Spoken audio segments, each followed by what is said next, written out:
আজকে আমি আপনাদের সামনে যে বিষয়টি নিয়ে আলোচনা করতে চাই সেটি হচ্ছে অত্যন্ত গুরুত্বপূর্ণ একটি জিনিস, যা আমাদের মুসলিম জীবনের 24 ঘন্টায় আমলযোগ্য।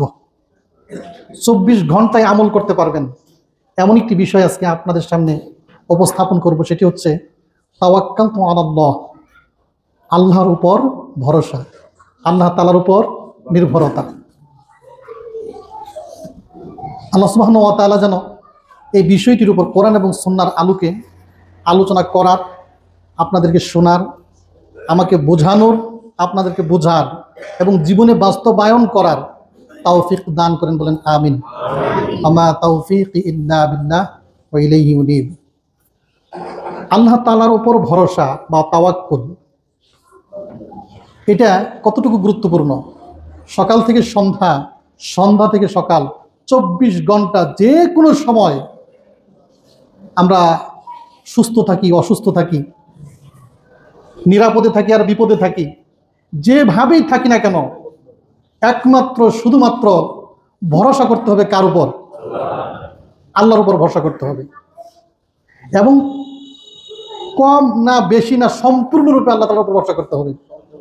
সম্পূর্ণরূপে 100% 100% আল্লাহ তাআলার উপরই কেবলমাত্র একমাত্র ভরসা করতে হবে। এই যে আল্লাহ তাআলার উপর ভরসা, এই বিষয়টা কেমন, আল্লাহ তাআলার কেমন হুকুম? শাইখুল ইসলাম ইমাম ইবনে তাইমিয়া রাহিমাহুল্লাহ অনেক বড় একজন বিদ্বান ছিলেন, আলেম ছিলেন, ফকি ছিলেন। ওনাকে বলা ইমামুল আল্লামা, ইমামুল ফাকিহ। উনি বলছেন যে আল্লাহর উপর ভরসা বা তাওয়াক্কুল হচ্ছে সকল ফরজ সমূহের উপরে ফরজ। অর্থাৎ যত ফরজ আছে, ফরজের উপর দিয়ে ফরজ হচ্ছে কি? আল্লাহর উপর ভরসা করা, তাওয়াক্কুল। উনি ব্যাখ্যা দিতে গিয়ে বলেন যে কোরআনুল কারীমের মধ্যে আল্লাহ সুবহানাহু ওয়া তাআলা অনেক অনেক আদেশ নির্দেশ প্রদান করেছেন। কোনো আদেশ একবার মাত্র করছেন, কিন্তু এটা ফরজ হয়ে গেছে। যেমন সূরা মায়েদার 6 নম্বর আয়াতের মধ্যে আল্লাহ তাবারক ওয়া তাআলা এই যে আমাদের ইবাদত বন্দেগীর আগে আমরা যে ওযু করি, এই ওযুকে ফরজ করেছেন। ওযুর যে 4টা ফরজ ওই মায়েদার 6 নম্বর আয়াতে করছেন। কোরআনুল কারীমের অন্য কোনো আয়াতের মধ্যে নাই। তাহলে একটি আয়াতের মধ্যে একবার মাত্র ফরজ করেছেন, আর একটি আয়াতে একবার ফরজ করেছেন। আর এটাই আমরা দৈনিক 5 ওয়াক্ত সালাতের আগে ওযু ছাড়া কোনো সালাত কবুল হবে? অথচ আল্লাহ ফরজ করছেন কয়বার? একবার।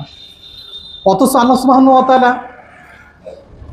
তার উপর ভরসা করতে হবে, তাওয়াক্কুল করতে হবে। সূরা আনফালের 2 নম্বর আয়াত, তারপরে সূরা মায়েদার 23 নম্বর আয়াত, এরকমভাবে কোরআনুল কারীমের 42 জায়গার মধ্যে আল্লাহ তাআলা বান্দাকে আদেশ প্রদান করেছেন তার উপর ভরসা করার জন্য। কত জায়গায়? 42 জায়গায়। তাহলে সলাতের আগে ওযু করা ফরজ একবার বলছেন, আর আল্লাহ তাআলার উপর ভরসা করার কথা বলছেন কয়বার? 42 বার। তাহলে বোঝাই যায় আল্লাহর উপর ভরসা করা কত গুরুত্বপূর্ণ ইবাদত। শুধু তাই নয়, ইমানদার মুসলমান তার ইমানের সাথে সম্পর্কিত আল্লাহর উপর ভরসা করা, তার মুসলমানিত্বের উপর সম্পর্ক আল্লাহর উপর ভরসা করা। একজন ব্যক্তির ইমান নির্ভর করে সে আল্লাহ তাআলার উপর ভরসা করে কিনা। আল্লাহ সুবহানাহু ওয়া তাআলা কোরআনুল কারীমের সূরা মায়েদার 23 নম্বর আয়াতের মধ্যে বলছেন যে তুমি যদি মুমিন হও, ইমানদার হও, তাহলে অবশ্যই অবশ্যই তোমাকে একমাত্র শুধুমাত্র আল্লাহ তাআলার উপর ভরসা করতেই হবে। সূরা আনফালের মধ্যে আল্লাহ সুবহানাহু ওয়া তাআলা বলছেন ইন্নামাল মুমিনুনা আল্লাযীনা ইযা যুকিরাল্লাহ। কোন ব্যক্তির সামনে যদি আল্লাহ তাআলার নাম উচ্চারণ করা হয়, আল্লাহ তাআলার কথা বলা হয়, তাহলে ইমানদার ব্যক্তির ইমানের লক্ষণ হচ্ছে, সে যে ইমানদার এর পরিচয় হচ্ছে আল্লাহর নাম শোনার সাথে সাথে তার অন্তরাত্মা কেঁপে ওঠে। ওয়াইদা তুলিয়াত আলাইহিম আয়াতুহু যাদাতহুম ঈমানা। ঈমানদার ব্যক্তি ওই ব্যক্তি যার সামনে কোরআনুল কারীমের আয়াত তেলাওয়াত করা হলে, কোরআনুল কারীমের আয়াত শোনার সাথে সাথে ওই ব্যক্তির ঈমান বহুগুণে বেড়ে যায়। ওয়া আলা রাব্বিহিম ইয়াতাওয়াক্কালুন। আর ঈমানদার ব্যক্তির আরেকটি বৈশিষ্ট্য হচ্ছে যে সব সময় সর্বক্ষণ শুধুমাত্র কেবলমাত্র একমাত্র আল্লাহ তাআলার উপরই ভরসা করে। আল্লাহ তাআলার উপর ভরসা করা এটা ইবাদত। আল্লাহ তাআলার উপর সম্পূর্ণরূপে ভরসা করা এটা ইবাদত। আল্লাহ ছাড়া গোটা সৃষ্টির যে কোনো কাউকে ভরসা করা, কারো উপর নির্ভর করা, এটা হচ্ছে শিরক। এটা হচ্ছে শিরক। আল্লাহ ছাড়া আর কারো উপর ভরসা করা যাবে? আল্লাহ ছাড়া আর যদি কারো উপর ভরসা করে তাহলে শিরক হবে। আল্লাহর উপর ভরসা করলে ইবাদত হবে। আল্লাহ ছাড়া আর কারো উপর ভরসা করলে সে কি হবে? শিরক হবে। আর শিরক কত বড় অপরাধ! আল্লাহ সুবহানাহু ওয়া তাআলা কোরআনুল কারীমের সূরা নিসা 48 নম্বর আয়াত এবং 116 নম্বর আয়াতের মধ্যে বলছেন, ইন্নাল্লাহা লা ইয়াগফিরু আন ইউশরাকা বিহি। নিশ্চয়ই আল্লাহ ক্ষমা করেন না, মাফ করেন না, মার্জনা করেন না যে ব্যক্তি আল্লাহ তাআলার সাথে শিরক করে। আল্লাহ সুবহানাহু ওয়া তাআলা অন্য আয়াতের মধ্যে বলেন, ইন্না শিরকা লা যুলমুন আযীম। নিশ্চয়ই নিশ্চয়ই শিরক হচ্ছে অত্যন্ত ভয়ানক অপরাধ, জুলুম। সুতরাং তাহলে আল্লাহ ছাড়া আর কারো উপরে যদি ভরসা করে এটা শিরক হবে। আর শিরক হচ্ছে মারাত্মক ধরনের গুনাহ, অপরাধ। আল্লাহ তাআলার উপর ভরসা বা তাওয়াক্কুল এই বিষয়টা কেমন?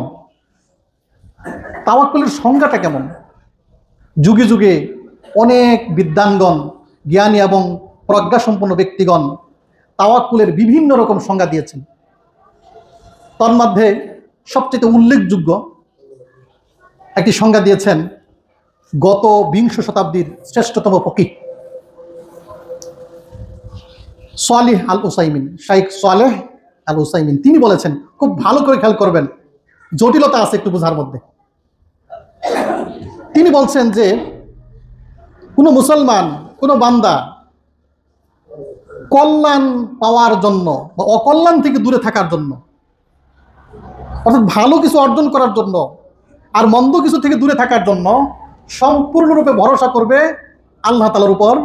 আর এর জন্য উপায়, উপকরণ, পদ্ধতি যতটুকু গ্রহণ করা সে করবে। আমি আপনাদেরকে প্রশ্ন করি, শাইখ সালেহ আল উসাইমিন উনি কি এখানে শুধুমাত্র এই কথা বলছেন যে শুধু আল্লাহ তাআলার উপর ভরসা করবেন, এটা বলছেন, না আরো কিছু বলছেন? বলছেন যে আল্লাহ তাআলার উপরও ভরসা করবে, সাথে সাথে ওই কাজের জন্য যতটুকু পদক্ষেপ নেওয়া প্রয়োজন সেটাও তাকে নিতে হবে। অর্থাৎ তাওয়াক্কুলের হচ্ছে দুইটা দিক। কয়টা দিক বলেন? দুই। একটি হচ্ছে যে কোনো কাজে সম্পূর্ণরূপে একমাত্র শুধুমাত্র আল্লাহর উপর সম্পূর্ণ ভরসা করা, এক। 2 নাম্বার, সেই ক্ষেত্রে বান্দার যতটুকু করণীয় ততটুকু করতে হবে। তাহলে কয়টা বৈশিষ্ট্য বলেন? দুইটা দিক। দুই দিকের দুই দিকে থাকতে হবে। আমি উদাহরণের মাধ্যমে আপনাদেরকে বুঝাবো। ধরেন আপনি অসুস্থ হয়েছেন। এখন অসুস্থ হলে সুস্থতার মালিক কে? একটু আওয়াজ দিয়ে বলেন, সুস্থতার মালিক কে? তাহলে সম্পূর্ণরূপে আল্লাহ তাআলার উপর ভরসা করতে হবে, আল্লাহ আমাকে সুস্থ করবেন। তবে এইটুকুই তাওয়াক্কুল না, সাথে আরেকটুকু আছে। কোনটুকু? সুস্থ হওয়ার জন্য আপনাকে যতটুকু আপনার পদক্ষেপ নেওয়ার ততটুকু আপনাকে নিতে হবে। যেমন আপনি চিকিৎসকের কাছে যাবেন, চিকিৎসা করবেন, আপনি ওষুধপত্র খাবেন, আপনার ব্যবস্থা যতটুকু নেওয়ার আপনি নিবেন, কিন্তু ভরসা করবেন কার উপর? তাহলে দিক কি একটা না দুইটা? কোনো ব্যক্তি যদি বলেন না চিকিৎসা করব না, আমি শুধুমাত্র আল্লাহর উপর ভরসা করব, এইটা তাওয়াক্কুল না। আবার কোনো ব্যক্তি যদি বলে আমি ওষুধ খাবো, চিকিৎসা করব, প্রয়োজনে বড় ডাক্তার দেখাবো, প্রয়োজনে ইন্ডিয়াতে যাব, সিঙ্গাপুর যাব, কিন্তু আল্লাহর উপর ভরসা করব না, সে আল্লাহর সাথে কি করলো? আবার কোনো ব্যক্তি যদি বলে আমি ওষুধ খাবো আল্লাহ তাআলার উপর নির্ভর করব, আবার ওষুধের উপর নির্ভর করব, ওই ব্যক্তিও শিরিক করলো। তাহলে কোন ব্যক্তি সঠিক পথে আছে? 3 নাম্বার যেটা আমি বলছি এখন শুনেন। ঔষধ খাবে কিন্তু বিশ্বাস করবে এই ঔষধের মধ্যে, এই ডাক্তারের মধ্যে ন্যূনতম 1% কোনো ক্ষমতা নাই, 100% ক্ষমতা কার হাতে? এইটা হচ্ছে তাওয়াক্কুল।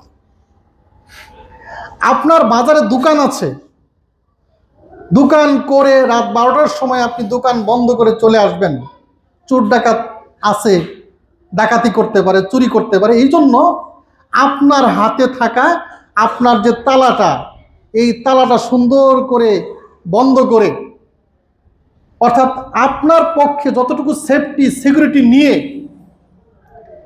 এরপরে আপনি কার উপর ভরসা করবেন? ভরসা কি তালার উপর? ভরসা দরজার উপর? ভরসা কার উপর? কিন্তু ওইটুকু কেন দিলেন? ওইটুকু সুন্নাহ, ওইটুকুর কোনো ক্ষমতা নাই। আপনি যদি বাজারের 10,000 টাকা দামের একটি তালা, যেটা চোর ডাকাত ভাঙতে পারবে না, এরকম একটা তালা বন্ধ করে আপনি চলে আসেন, তদুপরি ওই তালার উপর কোনো মুমিন, কোনো মুসলমান সামান্য তুমি ভরসা করতে পারবে না। সম্পূর্ণ ভরসা কার উপর? আজকে জুমার সালাতের আগে আপনার শরীর সুস্থ, আপনার সময় আছে, তবুও একজন মুমিন মুসলমান হিসেবে ভরসা করতে হবে আল্লাহ যদি মসজিদে না নেয় আমি যেতে পারবো।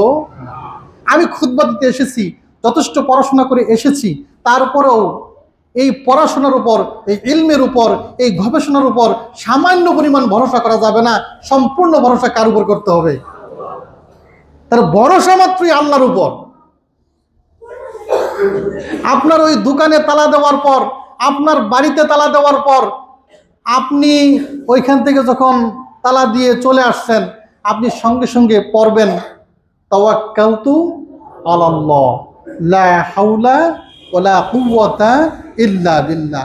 আমার সাথে আবার বলেন তাওয়াক্কালতু আলাল্লাহ লা হাওলা ওয়ালা কুওয়াতা ইল্লা বিল্লাহ। অর্থ হচ্ছে তাওয়াক্কালতু আলাল্লাহ, অর্থ হচ্ছে আল্লাহ তোমার উপর সম্পূর্ণ ভরসা করলাম।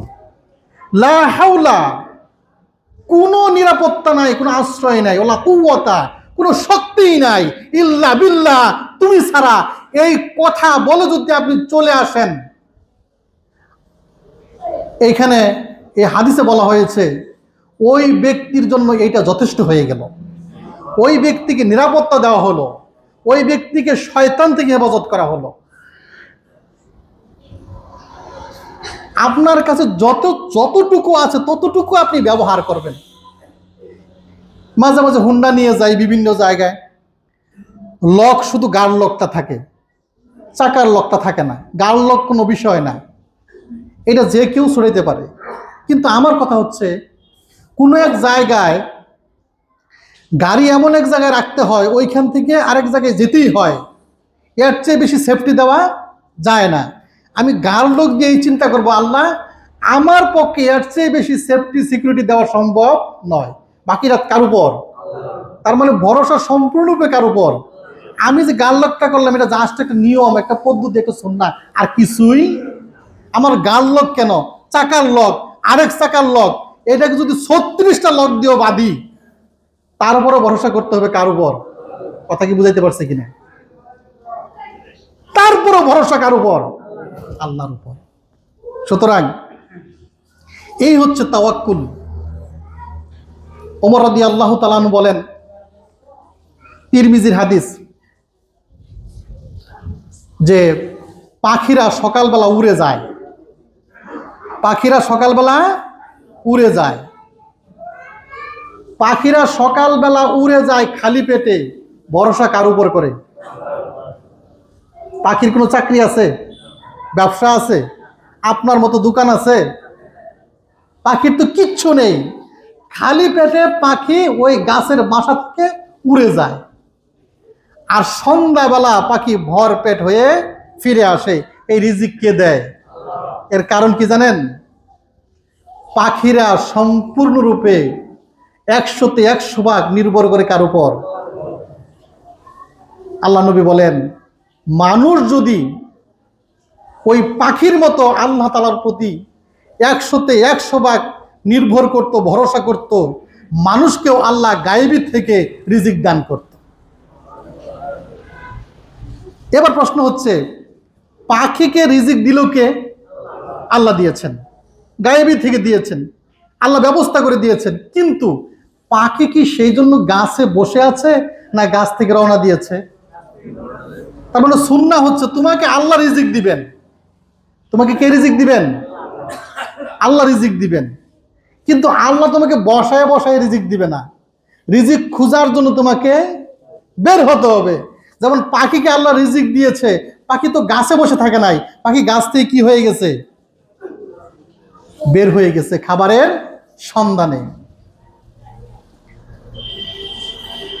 তাহলে আল্লাহ দিবেন আল্লাহর উপর ভরসা করে, কিন্তু আল্লাহর উপর ভরসা করার পদ্ধতি ভরসা করে বসে থাকা না কাজ করা?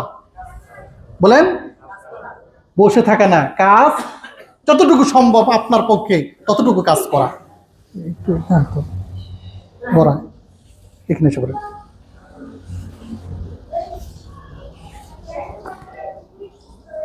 ইয়ামেন একটা দেশ আছে না, ইয়ামেন? রাসূল সাল্লাল্লাহু আলাইহি ওয়াসাল্লামের সময় ইয়ামেন থেকে কিছু লোক হজে যেত, হজে। তখন তারা হজে গেলে আগের যুগে কিছু আপনার কি খাবার দাবার, পয়সা পাতি এগুলো সাথে নেওয়ার প্রয়োজন আছে না নাই? তো ইয়ামেন দেশের লোকেরা হজ করতে আসতো, সাথে কিছুই আনতো না। তাদেরকে জিজ্ঞেস করা হইলো, আপনারা হজে যাচ্ছেন, আপনারা কিছুই নিতেছেন না, সাথে কোনো পাথেও নাই, কোনো সরঞ্জাম নাই, কোনো খাবার দাবার নাই, এমনি যাচ্ছেন? তারা বলে, আমরা আল্লাহর উপর কি করছি? ভরসা করছি। কিন্তু তারা মক্কায় মদিনায় গিয়ে মানুষের কাছে হাত পাতে, ভিক্ষা করে। পরে আল্লাহ রাব্বুল আলামিন কোরআনের আয়াত নাজিল করলেন, ওয়াতাজাওয়াদু, হজ তুমি করবা, তোমার পাথেও সঙ্গে নিও। পাথেও সাথে না নিয়া, খাবার দাবার কাপড় চোপড় সাথে না নিয়া তুমি আল্লাহর উপর ভরসা করেছ, এটাকে আল্লাহর উপর ভরসা বলে না। বুঝাইতে পারছি কিনা বলেন? যাই হোক, সূরা মারিয়াম 25 নম্বর আয়াতের মধ্যে একটি ঘটনা আসছে। মারিয়াম আলাইহিস সালাম কে ছিলেন জানেন? ঈসা আলাইহিস সালামের মা। মারিয়াম আলাইহিস সালামের জন্মের আগেই তাকে ওয়াকফ করা হয়েছিল আল্লাহর ঘরের ইবাদত করবে। তো মারিয়াম আলাইহিস সালামের যখন জন্ম হয়, জন্মের পরে মারিয়াম আলাইহিস সালাম মসজিদের কাছেই একটা তাঁবু টানিয়ে সেই তাঁবুর ভিতরে বসে 24 ঘন্টা অর্থাৎ দিন রাত সব সময় একনিষ্ঠভাবে আল্লাহ তাআলার ইবাদত করতেন, জিকির আজগার করতেন। এটা কেন করতেন? তাকে মানত করা হয়েছিল যে তার জন্ম হলে সে এভাবেই কি করবে? ইবাদত করবে। তাহলে কি তার ওইখান থেকে বের হওয়ার সুযোগ আছে? আছে? নাই। ওখানে ইবাদত করে। কিন্তু আল্লাহ তাবারক ওয়া তাআলা ওই তাঁবুর উপর দিকে পাকা তাজা খেজুরের ঢাল, খেজুরওয়ালা খেজুর গাছের ঢাল ওই তাঁবুর কোনায় এখানে আল্লাহ তাআলা গায়েব থেকে পাঠিয়ে দিয়েছেন। এবার আল্লাহ সুবহানাহু ওয়া তাআলা বলছেন, ওয়া হুজ্জি ইলাইকি বিজিযিন নাখলা। আল্লাহ সুবহানাহু ওয়া তাআলা অর্ডার করেন, মারিয়াম তুমি ওই খেজুর গাছের ঢাল ধরে নাড়া দাও, খেজুর গাছের ঢাল ধরে নাড়া দাও। যদি তুমি ওই ঢাল ধরে নাড়া দাও, তাহলে তোমার দিকে ওই তাজা পাকা খেজুরগুলো টস টস করে তোমার দিকে পড়বে। তো আপনাদের একটা প্রশ্ন করি, যেই আল্লাহ খেজুরের ঢাল খেজুর সহ দিতে পারলেন, ওই আল্লাহ তাআলা ঢাল ছাড়া খেজুর শুধু আলাদা করে ওই মারিয়াম আলাইহিস সালামের সামনে দিতে পারতেন না? পারতেন না? কিন্তু কেন দিলেন না? এই জন্যই দেন নাই, আল্লাহ বুঝাইছেন গোটা পৃথিবীর মানুষকে, আল্লাহর রহমতেও যদি আসে তাহলেও তোমাকে কিছু না কিছু করতে। কথা কি বুঝাইতে পারছি কিনা? কারণ যে আল্লাহর ঢাল সহ খেজুর দিছে, ওই আল্লাহর ঢাল ছাড়াও খেজুর তার সামনে দিতে পারতেন। কিন্তু আমাদেরকে শিক্ষা দিয়েছেন তোমরা বসে থাকলে হবে না, আমার রহমত পেতে হলেও তোমাকে অবশ্যই অবশ্যই কিছু না কিছু চেষ্টা করতে হবে। মারিয়াম আলাইহিস সালাম ছিলেন গর্ভবতী। সেই গর্ভবতী অবস্থায় তিনি ওইখান থেকে উঠে ওই খেজুর পেড়ে খেয়েছেন। বান্দাকে শিক্ষা দিয়েছেন আল্লাহ তাআলা যে তুমি যদি আমার রহমতও পেতে চাও তবু তুমি ভরসা করবে একমাত্র আমার উপর, কিন্তু তোমাকে চেষ্টা করতে হবে। কথা বুঝাইতে পারছে কিনা বলেন? আল্লাহ তাআলার উপর ভরসা করা, আল্লাহ তাআলার উপর ভরসা করে ইবাদত, আর এই ইবাদতের সাথেই আল্লাহর সাহায্য নিহিত। আল্লাহর সাহায্য পেতে হলে ইবাদত ছাড়া বিকল্প নাই। আপনি আল্লাহর ইবাদত করবেন, অর্থাৎ আল্লাহর উপর পরিপূর্ণ ভরসা করবেন, এটা আল্লাহর ইবাদত। আপনি যদি আল্লাহর ইবাদত করেন, আল্লাহ আপনাকে সাহায্য করবেন। যে কথাটা আল্লাহ রাব্বুল আলামিন সূরা ফাতিহার 5 নম্বর আয়াতের মধ্যে দিয়েছেন, যেটা আমরা প্রত্যেকটা নামাজেই পড়ি, ইয়্যাকা না'বুদু ওয়া ইয়্যাকা নাস্তাঈন। আল্লাহ, আমরা কেবলমাত্র শুধুমাত্র তোমারই ইবাদত করি, আর শুধুমাত্র কেবলমাত্র তোমার কাছেই সাহায্য চাই। ইমাম ইবনুল কাইয়্যিম রাহিমাহুল্লাহ উনি বলছেন, আমি গোটা ইসলামের সকল কিছু তন্ন তন্ন করে পড়াশোনা করে খুঁজে দেখেছি, কোরআন হাদিস গবেষণা করে দেখেছি, আল্লাহ তাআলার যত কথা আছে, যত দুআ আছে, আল্লাহর কাছে যত চাওয়া আছে, সকল কিছুই সূরা ফাতিহার এই 5 নম্বর আয়াতের মধ্যে আল্লাহ তাআলা দিয়ে দিয়েছেন। তাই আমরা যখন সূরা ফাতিহার এই আয়াতটা পড়ব, তখন স্মরণ করব আমরা আল্লাহরই গোলামি করব, আল্লাহর ইবাদত করব, আল্লাহর ইবাদত করি এবং আল্লাহর কাছেই সাহায্য চাই, এই কথাটা যেন আমাদের মনে হয়।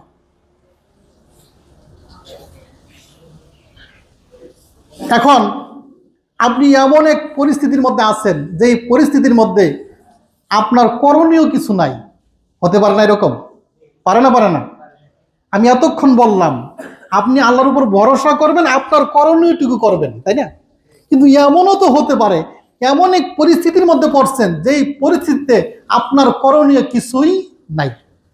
এরকম পরিস্থিতি থাকতে পারে না? পারে না? পারে। তখন কোনো ব্যক্তি যদি সম্পূর্ণরূপে আল্লাহর উপর ভরসা করে, আপনার করণীয় না থাকলেও আল্লাহ তাআলা ওই মুহূর্তে ওই কাজকে আল্লাহ তাআলা সাকসেসফুল করে দিবেন। সূরা তালাক 3 নম্বর আয়াত আল্লাহ সুবহানাহু ওয়া তাআলা বলছেন, ওয়া ইয়াতাওয়াক্কাল আলাল্লাহ ফাহুয়া হাসবুহ।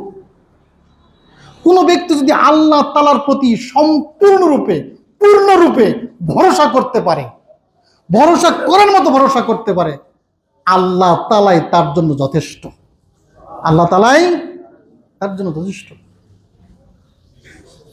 ইমাম ইবনুল কাইয়্যিম রাহিমাহুল্লাহ অনেক বড় বিদ্বান, অনেক বড় জ্ঞানী, তিনি বলেছেন, কোনো বান্দা যদি এমন হয় তার উপর আদেশ হয়ে গেছে, কোনো কারণে জরুরি হয়ে গেছে, একটা পাহাড়কে ওই জায়গা থেকে অন্য জায়গায় নিতে হবে। বলেন তো, একটা পাহাড়কে এক জায়গা থেকে আরেক জায়গায় নেওয়া, এটা কি সহজ না অনেক কঠিন? সহজ না অনেক কঠিন? কিন্তু এটা একজনের জন্য জরুরি হয়ে গেছে। ইমাম ইবনুল কাইয়্যিম রাহিমাহুল্লাহ বলছেন, তারপরেও কোনো ব্যক্তি যদি আল্লাহর উপর ভরসা করার মতো ভরসা করতে পারে, ওই ব্যক্তির পক্ষে পাহাড়কে ওই জায়গা থেকে অন্য জায়গায় সরানো সহজ হয়ে যাবে। তাহলে ভরসা করতে হবে 100তে 100 ভাগ আল্লাহর উপর, যেমন ভাবে ভরসা করা উচিত। উদাহরণস্বরূপ, ইব্রাহিম আলাইহিস সালাম আমাদের জাতির পিতা। আমাদের জাতির পিতাকে কয়জন বলছেন, কয়জন বলেন না? এমন কেমন? আবারও বলবেন, আমাদের জাতির পিতা কে? ইব্রাহিম আলাইহিস সালাম। ইব্রাহিম আলাইহিস সালাম মূর্তি ভাঙতে পৃথিবীতে এসেছিলেন, তাওহীদ প্রতিষ্ঠা করতে পৃথিবীতে এসেছিলেন। আর তিনি জাতির মূর্তিকে ভেঙে চুরে টুকরা টুকরা করে দিয়েছিলেন। তার অপরাধে ইব্রাহিম আলাইহিস সালামকে বিশাল অগ্নিকুণ্ডে নিক্ষেপ করা হয়েছিল। বিশাল বড় গর্ত খুঁড়ে সেখানে খড়ি, কাঠ খড়ি, শুকনা শুকনা খড়ি, অনেক দিন যাবৎ তারা জড়ো করে, অনেক কাঠ খড়ি এবং শুকনো কাঠ খড়ি জ্বালানি দিয়ে পরিপূর্ণ করার পরে মিনজানিক নামক একটি যন্ত্র দিয়ে ইব্রাহিম আলাইহিস সালামকে ওই অগ্নিকাণ্ডের ভিতরে যখন সেই কাঠ বা জ্বালানি দাও দাও করে জ্বলতেছে, আগুনের লেলিশিখা উপরে উঠতেছে, ঠিক সেই জ্বলন্ত আগুনের ভিতরে ইব্রাহিম আলাইহিস সালামকে মিনজানিক নামক যন্ত্র দিয়ে সে তার ভিতরে ফেলা হচ্ছে। তার ভিতরে যখন ফেলা হচ্ছে, ইব্রাহিম আলাইহিস সালাম ভরসা করছিলেন কার উপর?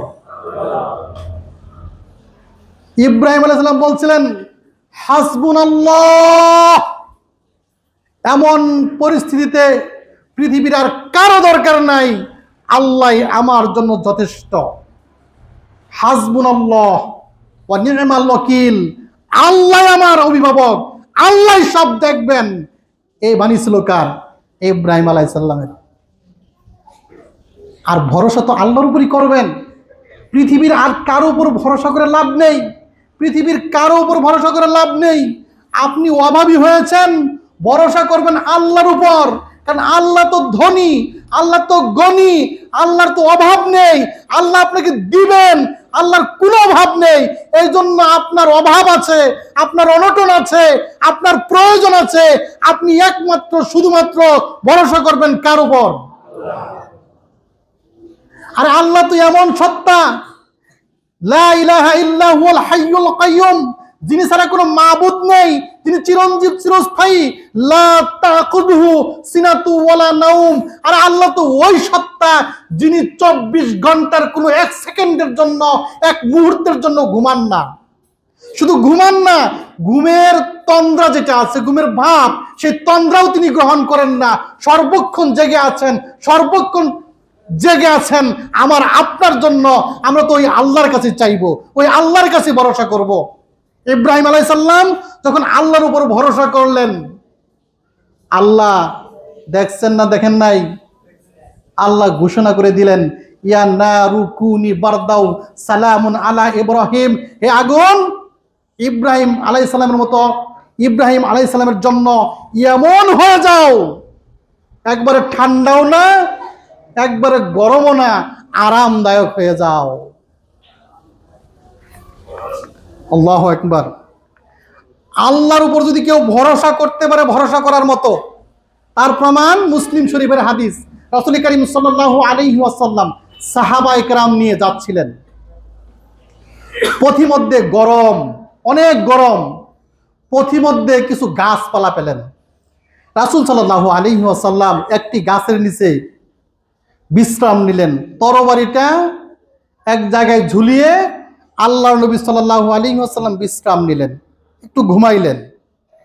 অন্যান্য সাহাবারা যারা সাথে গিয়েছিলেন, তারা অন্যান্য গাছ যেখানে যেখানে ছায়া আছে সেখানে তারাও শরীরটা লুটাইয়ে দিচ্ছে। এমন মুহূর্তে আল্লাহর নবী সাল্লাল্লাহু আলাইহি ওয়াসাল্লাম একটু শব্দের আভাস পেয়ে চেয়ে দেখলেন, তার শিয়রের মধ্যে একজন শত্রু সেনা, সে তরবারি তার কুশ থেকে মুক্ত করে আল্লাহর নবীর উপর ধরেছে। এভাবে আল্লাহর নবীর উপর তরবারি ধরে আল্লাহর নবীকে জিজ্ঞেস করছে, এখন তোমাকে কে বাঁচাবে? এবার পরিস্থিতিটা বুঝুন। আল্লাহর নবী বললেন, আমাকে বাঁচাবে আল্লাহ। আবার জিজ্ঞেস করলেন, এখন তোমাকে কে বাঁচাবে? আল্লাহর নবী বললেন, আল্লাহ। আবার জিজ্ঞেস করলেন, এখন তোমাকে কে বাঁচাবে? আল্লাহ নবী আবারও বললেন, আল্লাহ। তাওয়াক্কাল করছে কার উপর?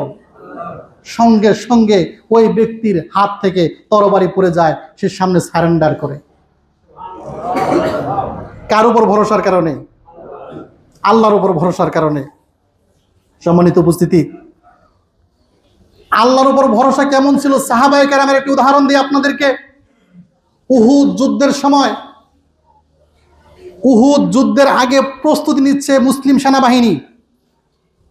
রাসূল সাল্লাল্লাহু আলাইহি ওয়াসাল্লাম এবং তার সাহাবায়ে কেরাম, হঠাৎ করে সংবাদ আসলো, লোকজন বলা বলি করলো, তোমরা যে মুসলমানরা যুদ্ধের প্রস্তুতি নিচ্ছ, তোমরা জানো তোমাদের চাইতে অনেক অনেক বেশি সৈন্যবাহিনী, অনেক অনেক বেশি যুদ্ধাস্ত্র নিয়ে শত্রুপক্ষ রেডি হয়ে আছে। মুসলিম সেনাবাহিনী তখন 700, আর 700-র বিপরীতে কাফের সেনাবাহিনীর সংখ্যা হচ্ছে 3000, 4 গুণের চাইতেও। এই সংবাদ যখন আসলো সাহাবায়ে কেরামের কানে, মুসলিমদের কানে, মুসলিমরা ভয় পেয়ে যাবে তারা মনে করেছিল, কিন্তু মুসলিমরা ভয় পায় নাই। মুসলিমরা উল্টা আরো বলছে হাসবুনাল্লাহ ওয়া নি'মাল ওয়াকিল। আরে আমাদের অস্ত্র কম থাকতে পারে, সৈন্য কম থাকতে পারে, আমাদের সরঞ্জাম কম থাকতে পারে, কিন্তু আমাদের যা আছে তাদের তা নাই। আমাদের আছে কে? হাসবুনাল্লাহ, আল্লাহ আমাদের জন্য যথেষ্ট। ওয়া নি'মাল ওয়াকিল, আর আমাদের নেতা, আমাদের অভিভাবক হচ্ছে স্বয়ং কে? তাদের ঈমান বাড়ছে না কমছে? ঈমান বাড়ছে না কমছে? আহমদ বিন হাম্বল রহিমাহুল্লাহ, 4 জন ইমামের একজন, তিনি একটি ঘটনা বর্ণনা করেছেন। এরকম ঘটনা, আগের যুগে স্বামী স্ত্রী 2 জন, স্ত্রীকে রেখে স্বামী গেছে সফর করতে। তো সফর করে কয়েকদিন পরে বাড়িতে আসছে। স্বামী বেচারা অত্যন্ত ক্ষুধার্ত, এবং এই ক্ষুধার্ত অবস্থায় বাড়িতে এসে স্ত্রীকে জিজ্ঞেস করছে, তোমার কাছে খাওয়ার মতো কিছু আছে কিনা? খেয়াল করেন। এবার স্ত্রী বেচারা চিন্তা করতেছে, আমি তার স্ত্রী, এতদিন পর সফর থেকে আমার স্বামী আসছে, এত ক্ষুধার্ত আমি কিভাবে না করি। সে আল্লাহর উপর ভরসা করে, আল্লাহর উপর সম্পূর্ণ তাওয়াক্কুল করে সে তার স্বামীকে বলল, আল্লাহর পক্ষ থেকে আপনার জন্য অবশ্যই কিছু না কিছু আছে। অথচ তার ঘরে, তার চুলায় কিচ্ছু নাই, কিন্তু ভরসা করছে কার উপর? এবার মহিলা অপেক্ষা করতেছে। কিছুক্ষণ পর স্বামী আবারও বলছে, তোমার কাছে কিছু থাকলে দাও, আমার জানটা যায়, আমাকে খেতে হবে। মহিলা বলতেছে, তোমার জন্য আল্লাহ তাআলা দিবেন। কি দিবেন? আল্লাহ দিবেন। কতক্ষণ পরে আবার স্বামী যখন বলছে, তখন স্ত্রী আর পারতেছে না অপেক্ষা করতে। স্ত্রী চিন্তা করলো, একটু গিয়ে দেখি, আল্লাহ তো কিছু দিতেও পারে। তার চুলায় গিয়ে সে দেখে, চুলার উপরে, তার কড়াইয়ের উপরে মানে খাসির রানগুলো রান্না হয়ে আছে। আর তার যে আটার জাতি ছিল, গম থেকে আটা বের করে জাতি আছে না, এই জাতির মধ্যে কোনো আটাই ছিল না, গমও ছিল না, কিচ্ছু ছিল না। গিয়ে দেখে আটা বের হয়ে আছে, আটা বের হচ্ছে। তিনি ওইখান থেকে আটা বের করে খাবার প্রস্তুত করে গোশত দিয়ে খাবার দিলেন।